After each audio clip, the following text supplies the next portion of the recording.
Phenomenal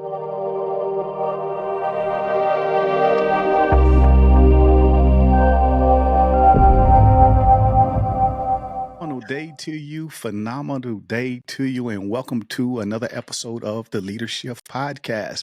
I'm your host, Dwayne Roberts. It's here on the Leadershift Podcast. Our goal is to influence, inspire, and ignite men to make the shift in their personal leadership by becoming the best version of themselves and unlocking true potential. It's here we'll share tools, tips, and resources that ignite self-awareness and authenticity. I want to say thank you for taking a vital step to becoming the best version of you. Ladies, we got the request, and they are coming in by the droves. Yep. Why don't we have women on the podcast was asked. Well, listen, on today's Leadership Podcast, we are talking to Gwendolyn Tucker. That's right, an accomplished professional with 20 years of publicity in trading companies. She's created the ZAP, the gender pay gap, to show women in the workplace how they can scale their pay. And she just inked a deal with her first published book. Hopefully we can get some insight from Gwendolyn so she can unpack that book for us today. But please give a warm virtual welcome to Gwendolyn Tucker. Gwendolyn, how you doing, my friend? I am doing fabulous, Dwayne. Thank you so very much for having me today. Man, thanks for coming on. I know we sat and chopped it up sometime a few weeks ago, but please do me the honor and introduce yourself. Share a little bit about who you are and how you desire to serve. Absolutely, absolutely. So Gwendolyn Tucker, and actually my husband and I reside in the Memphis area. And if you haven't been to Memphis, please come on down and check us out while you're here. But we reside in the Memphis area. And I have 20 plus years of experience in publicly traded companies. And when I left there, I joined my husband in business. And now the business that I am in now was founded by my husband, Ricky Tucker. And so we actually get a chance to work with leaders. So we actually get a chance to work with individuals. And I love the quote that you said about becoming the best version of yourself. And what we really focus on and help others do and show others how to do is to become the next best version of yourself, right? Because many times we want to make a real huge leap. But we have to be able to build that bridge across that chasm before we can make that leap. And it comes a step at a time. Unlock your true potential with the Leadershift Community, where we empower men to embrace self-awareness and authenticity. Introducing the Leadershift Community, where we believe in helping men become the best version of themselves. It all starts with self-awareness, and we encourage men to take a step back, pause, and reflect on their thoughts, emotions, and behavior. Embrace their authenticity and break free from societal expectations. Here are just a few testimonies from individuals. Leadership helped me develop self-awareness and embrace my authentic self. And now I feel more confident and fulfilled. Question: are you ready to unlock your potential? If so, join the Leadership Community today. And in life, because quite frankly, the first person that we lead is ourselves, correct? Absolutely. Yep. And so basically around how do you become the next best version of yourself, right? On my podcast, this last episode, I'm talking about setting goals and becoming healthier, wealthier, and healthier in our overall well-being. We want to be able to just blink our eyes or click our heels like Dorothy in The Wizard of Oz and voila, everything is going to be so much better. But really that process of change is just that. It's a process, right? And so in becoming the best version of yourself, there's one step, then the next step, and the next step. Absolutely. Yeah, man, that's good. That's good. What would you say would be that first step? I think the first step is awareness, basically of where you want to go, right? Yeah. Because a lot of times we don't have an idea of where we want to go. I've actually been noodling on, and I'm going to be doing a deep study on Habakkuk 2:1-4 about write the vision and make it plain, right? Yeah. And I used to think that I had to come up with the vision, but in reality, I am a Christ follower, and so as a believer, I believe that every day of my life was already written, and now I'm stepping into what that that is, right? And so part of it is being able to get clear about the fact that I was made for more and that I am made for more. Because the theme that I have in 2024 is made for more in 2024. So what does that look like? And then being able to identify what that is, but also where am I? And then charting the path to get there. Does that make sense? Absolutely, it does, man. And so many people just are in that place, right? Where they just have Mhm, to ask themselves. It seems like difficult questions, but mhm, they are simply because at this moment in time, you may not be aware of what you need to know about yourself. mhm, And so that place of mhm, awareness and developing that awareness and asking yourself those simple, I like to call them simple questions, but hard to mhm, answer at times, mhm, really help you navigate. That's real good, mhm, man. Thanks for mhm. sharing that. Truly appreciate it. Now, You're I welcome. want to address the elephant in the room, and you call that elephant what? The gender pay gap. Come on, talk to me a little bit more about the gender pay gap. Absolutely, absolutely. So I, in most of my years in corporate in publicly traded companies, I worked with diversity, inclusion, and initiatives. Right, led some, part of some, and one of the things that we find is that with diversity, the focus is on getting people, women and people of color in the room, right? So getting them visible. And then when it comes to inclusion, now that you have those individuals in the room and visible, how do you get their voice at the table? And so they have a voice or a say. But Mm, then the other part that we often neglect is that equity piece, right? mhm, Because I can be in the room, I can have a voice, but when it comes to being paid, getting equal pay for equal work and getting paid for my contribution, because people talk about getting paid what you're worth, and nobody can pay you what you're worth because you're more valuable for that. yeah, But guess what? They can try. They can pay you for what your contributions are worth, right?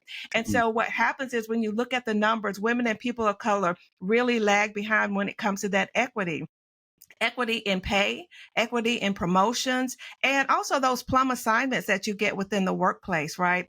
And when you think about that equity piece, it's around economics. mhm, And guess what? Economics is that tide when it rises, every area of our life does mm. because it overall affects and improves the quality of life. So what I am doing, yes, I'm working with companies to get them to take a look at how they're paying women compared to how they're paying men, but the other piece is showing women how to advocate for themselves from the very beginning, because the numbers show that even starting out of college, women lag behind their male counterparts about 6 to 7% in pay when you look at the numbers overall. And that's good. And what are those numbers? What when it comes to women advocating for themselves, what does that look like? So when you look at the overall gender, what is called the gender pay gap, it's about 18%. Right, which means that for every dollar on average that men earn, women earn 82 cents. So Mm, just imagine having the payday candy bar. You remember the payday candy bar? I used to like the original one, with the caramel coated in the peanuts, right? And so just imagine, you get this big juicy payday candy bar, and at payday, and you open it up, right? And somebody has taken and bitten off 18% of your candy bar, right? And so when you look at the numbers, just overall now, on average, women earn 82 cents for every dollar that men earn on average. And so one of the things that I am showing women, first of all, to find out, so if you're in the workplace, right, you need to, you, especially on salary, right? For those who are on salary, typically when you're paid by the hour, those things are published. And so people are aware of that. So this is around where those areas where it can get fuzzy and things can be hidden. And so this is about bringing that elephant out in the open and showing women how to, and my husband loved this quote. He says, how do you eat an elephant? You eat it one bite at a time, right? And so how do you literally eat that elephant? And how do you basically get the value, the full value, equal pay for equal work for what you're delivering? yeah, that's real good. From your experience, based on your experience, where's that 18% going? Is it going back into the organization, or is it going to make room for another woman or another male employee? What do you got any projections on that? outlook? Yeah, I always say if the company's not paying you the 18%, it's going in their pocket, right? I was looking at some research this year that said companies are planning they have budgeted raises for 2024, right? And so one of the things I've been talking with the ladies and the listeners on my podcast is the feat and the challenge and opportunity here is how do you get that pay raise out of your company's budget into your bank account? So Oh, that money is not going up that elephant snout, but it's going into your bank account, right? And so what happens is when companies and organizations are paying people lower, they get a chance to keep that money. And I'm glad you asked the question that you did, because what happens is that raise now can be that difference now can be allocated in other ways. yeah, like bonuses or something of that nature. So, Okay, so I'm an accountant and a CPA by my first profession, and okay, so really understanding the underpinnings of the financials is really a help to me in this area. yeah, that's real good. So what's some ways that women can allocate for that money? How can they raise that deficit or get the 100? Absolutely. Right. I'm glad you asked. So, one of the things that I encourage women, and I don't encourage you to barge into your boss's office and say, "Hey, I heard about this gender pay gap, and y'all need to pay me more." You know, that's a really good way to kind of get in trouble. So, I don't advocate that. But what I do advocate for is that, especially if you're in a workplace, you get paid a salary, right? You have a pay grade, so you should know what your pay grade is, and every job has a pay grade when you look at your pay systems. Because that one of the things that I have found is that we are in systems that significantly affect us, but Mm, we don't understand how that system works, right? And yeah, so we need to know how that system works, and the pay and performance system is a real key system that affects us at work. So I encourage people to find out what is your pay grade, right? And what is your pay range? Because every job has a pay range. There's a minimum and then there's a maximum.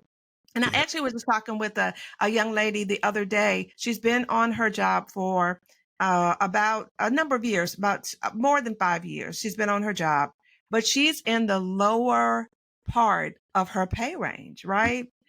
But she's a good performer. So there's a problem with that number. And basically her employer is keeping a lid on her raises because they don't want to increase her pay.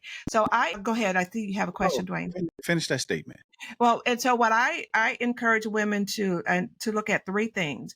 What are you currently being paid? What is your pay range? And where does that pay fall in that pay range? Mm, Right. So if I've been on a job, so if my pay range is, so I have a high and a low, and you can put that in half, right? So you cut that in half. So you have a midpoint. And so, and I'm a visual learner. So hopefully, people can see this as I'm talking. And so what happens is, if you look at your pay, your current pay, based on where you're on that pay range, where should you be? Should you be at the midpoint? Should you be above the midpoint? And that can give you an indication of whether you are being underpaid or not. so how would they know that? Is that from work experience? Is that work timing in position? How would they know where they fit in that? It's a combination. I think it's time and position, but it's also about your performance, right? So we just rolled over a new year. And one of the things that employers are going to be doing, especially for those who are on their fiscal years, a calendar year, right? You're going to be coming up on your performance review pretty soon. And Mhm. your boss is going to tell you whether you met, exceeded, or did not meet expectations. And Mhm. that's based on what you did in the previous year in 20. And so your pay this year is going to be based on that, right?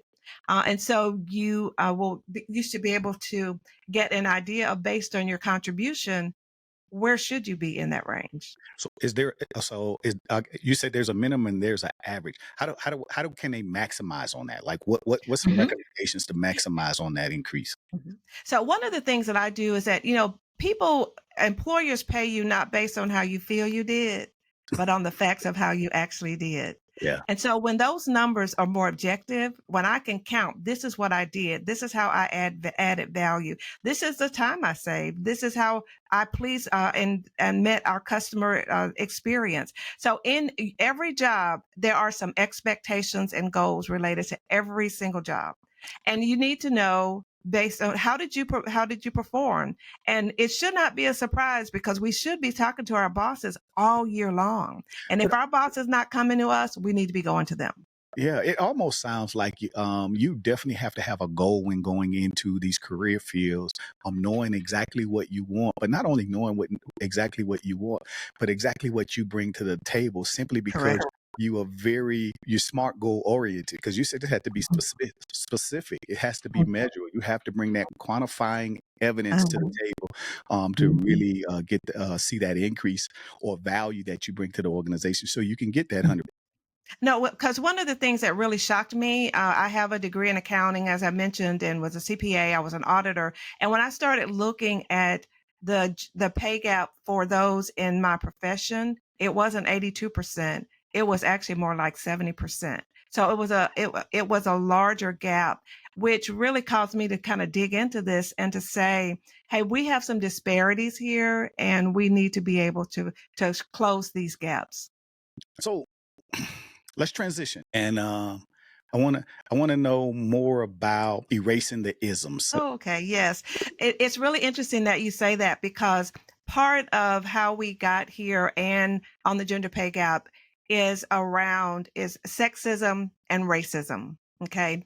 And so for those of you who are listening, I have it's online class and course and that I do in person around erasing ageism. It's a really huge thing now. We're talking about people and their age. And I know for me, when my position was eliminated, and I was working with an individual, and I may have been interviewing with this guy, but I was talking with an individual, and I have gray hair for those of you who ever saw my picture, and I started graying really early. And my prayer was that I would learn how to grow old gracefully. And one thing that I did to do that is to be able to not dye my hair. Okay, and that's no condemnation on anyone else. But he said to me, perhaps you should dye your hair because when people see your gray hair, they will think you are too old. Mm. And my question was, so what are they going to think when it grows back? you know? And so, but there are those isms that we have, where people are from, a whole host of things that we make judgments about people and we don't even know them. And that is that piece around erasing isms, because when we erase those isms, it will level the playing field. No, that's good. Good. And you are gracing beautifully. Thank you. For sure.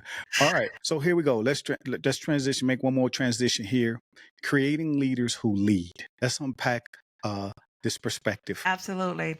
I would imagine for any of those who've been in the workplace, you have worked for a good leader and you've worked for a bad leader.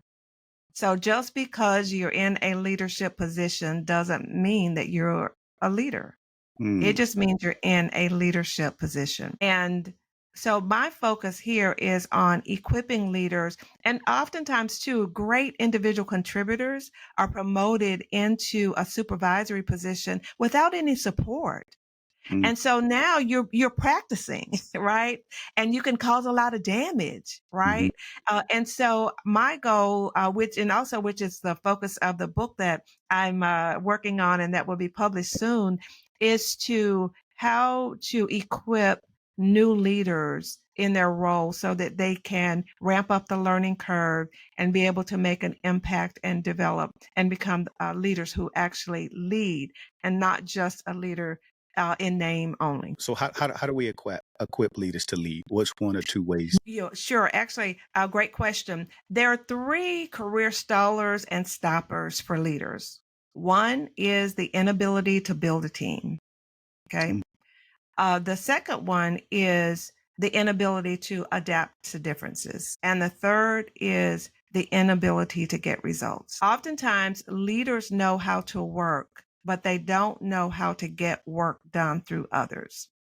And so I always start with the job descriptions for leaders who have been called to lead to focus on what is the work of leadership that you've been called to do in this particular role, and how will you be measured by getting that done, right?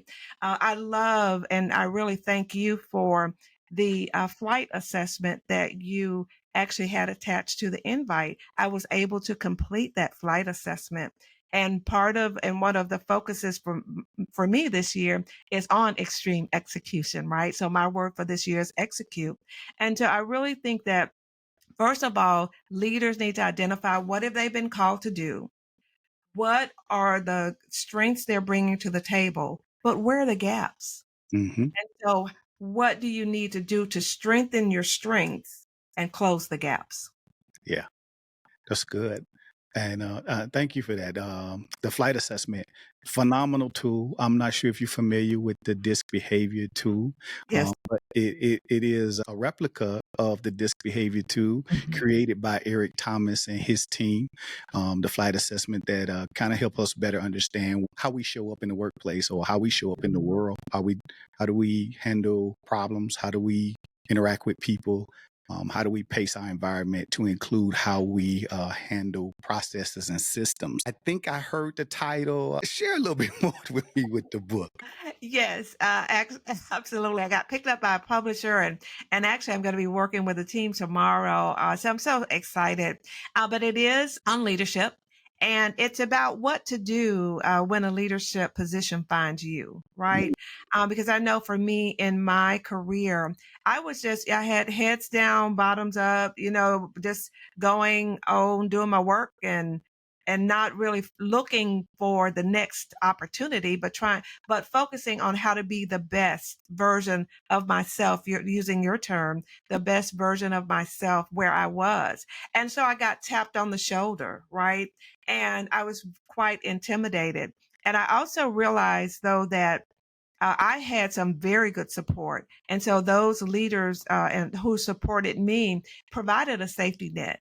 But every person who's promoted to a leadership position may not have that benefit. And so it is designed for those new leaders, those individual contributors who have been promoted into leadership. Almost feels like you're drinking water through a fire hose, and being able to get some clarity on what do I need to do so I don't sink. Was this how was this project birthed? It's really amazing because I have really been resisting writing for a long time. I've been really resisting. So I just kind of wrote over time and had built quite a bit of content around leadership.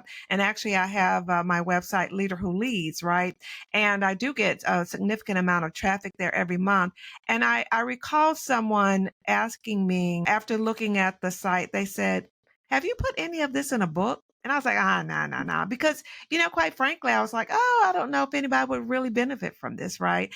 But it was really my way of, I didn't admit that I was afraid, Mm, because if I write this, will anyone read it, right? mhm. And so, but basically, over time, I almost felt like Jacob, who was wrestling with that angel. I couldn't move forward until I did it, and it has been very liberating. I also was in a group called the Society of Entrepreneurs, where a gentleman, he was actually on his third book, and he introduced me to his publisher and also his editor.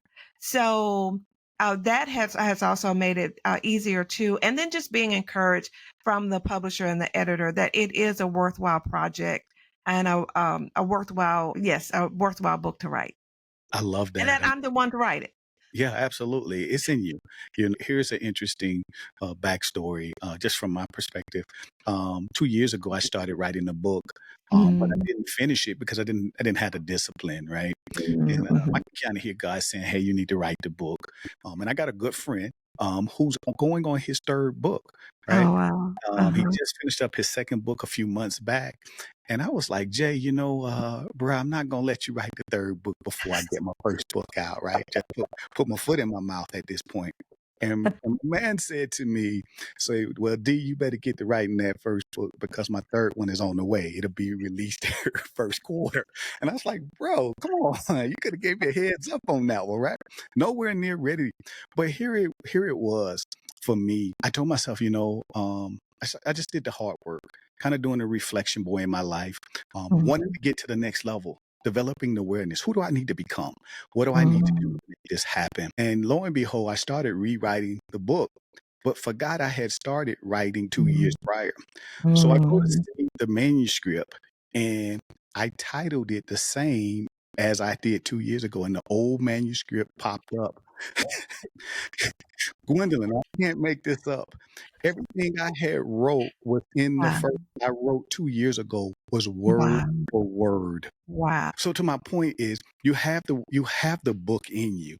But I heard you say, I had to admit that I'm afraid. What do you say to the person that's afraid to step out and go do that thing, take that can possibly take their life to the next level? Really believe that first is just admitting that I'm afraid. I'm afraid to do it. But so what can I do to overcome that fear is I always dig deep to say, so what am I afraid of? And Mhm. to examine that. And I've always been encouraged by others who have helped me deal or address my fears and encourage me and build my courage, right? Because in overcoming fear, I have found it doesn't matter how competent you are. It really is a matter of confidence. And when I become more confident in who I am and who God created me to be, that I do have a say and and I have a voice that I can get out into the world. When I can really take that as my own and accept that, it's almost like I kind of straighten up and I feel strength. And it really is about confidence because it's hard to move forward without it. So being able to build myself with confidence, but not only my confidence, but asking the Lord to help me, to show me where I am afraid, Mhm. and then to show me how I can draw on His strength to help me build my confidence and get strength to move forward. All right, that's good. Real good. I love that. I appreciate it. All right, so here, listen, we're about to close this thing out. Sum it up for us. We talked about a lot of different things. What's your words of encouragement in summing this all up for the people? Absolutely. And Dwayne, thank you so very much again for this opportunity. I have shared with you earlier that my word leading into 2024 is made for more in 2020. And so my focus is on how do I dream more? How do I plan more? How do I do more in 20? Because there are some goodies here in this year, and I don't want them to stay here after it's over. And so I would encourage those who are listening to think about where you are today and to realize that you have been made for more. You were made for more in 2020. And over this next 300 and little less than 365 days now, my hope is that you will look up and begin to envision what that can be, but also to begin to believe that you can go after it, right? And as you move forward, you can achieve that thing which you see. And I just want to encourage you, give yourself credit for what you have accomplished and where you are now. As you look forward, I love this quote. It says, it's not so much in seeing new landscapes as it is in having new eyes.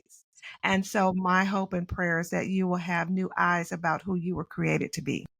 Oh man, gosh, that's good. I love that. Plan more, dream more, and do more. Moving into 20. Listen, family, this is Gwendolyn J. Tucker. Gwendolyn, please share with the people how they can find out more about what you do, where they can follow you on the social media platforms, things of that nature. Absolutely. Thank you so much. So, of course, for those of you who are on LinkedIn, you can find me there. You can also find me at gwendolynjtucker.com. You can find me there. Also, my podcast, Zap, The Gender Pay Gap, it's found on YouTube, Spotify, Google, and all those platforms, wherever you get your favorite podcast. So please check me out. I would greatly appreciate it. And of course, for those leaders who are listening, I have a website called Leader Who Leads. So you can find me in a host of places. And so I really thank you, Dwayne, for the opportunity to share today. And God bless you and your family. Absolutely. Thank you so much. Hold on. One last thing. Is there a possible release date for your book?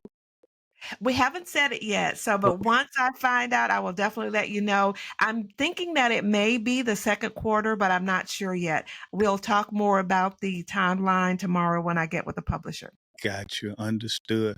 Well, thank you once again for taking time with us on the Leadership Podcast. Listen, fam, go reach out. Go check out what Gwendolyn is doing. She's doing some phenomenal things. For you leaders, you women out there, go look into it. There's a disparity. There's a gap. We want to fix that gap, man. Tap into Gwendolyn and help her see how she can help you navigate. Realize this, that you have everything you need to take your life to the next level. That's simply because your success is in your hands. Thank you for rocking with us on the Leadership Podcast. God bless.